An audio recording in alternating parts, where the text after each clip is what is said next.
I'm about to get on Murphy now and show you a few exercises and a few different routines I would do to prepare for the dressage phase. I think it's quite important when you get on your horse at the event to just make sure you give yourself enough time before your dressage. It's so important that there's a really good plan that goes on. If your test is at 10:10, something like that, and you think you need 40 minutes to warm up, maybe it's best to then have your plan being 45 minutes before or 50 minutes before, so you can just get on their back and go and give them a good wander around. Let them have a long rein walk, see as much as they can, get in the atmosphere, not be stressed or in a panic because you're late, because all those sorts of things can really affect you mentally and the horse. If you're late and in a panic and get in a flap, then you can sort of, the vibes go through to them. And have a bit of a structured plan for your warm-up, that you're going to do some smaller circles, you're going to do as many transitions as you can do. Good boy.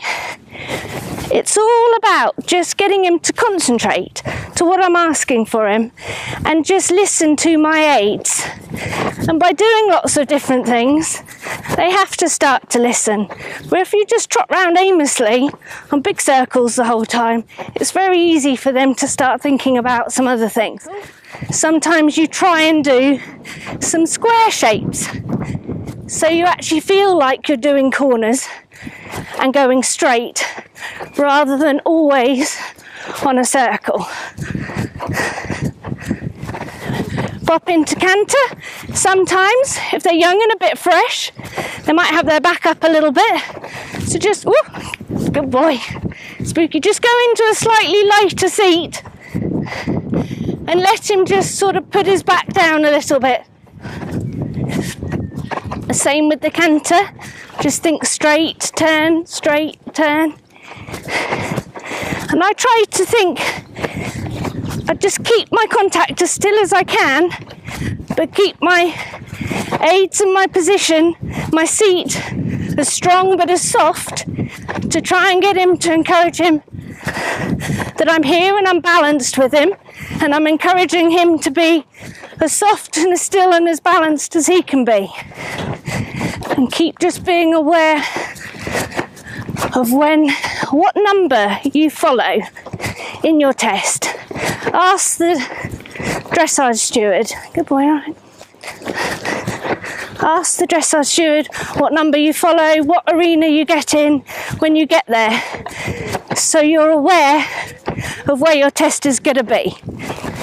And then you can watch the one before, know when he's nearly finished, to try and get up to your arena as soon as you possibly can, just to give yourself that chance to trot round 3 or 4 times before they ring the bell.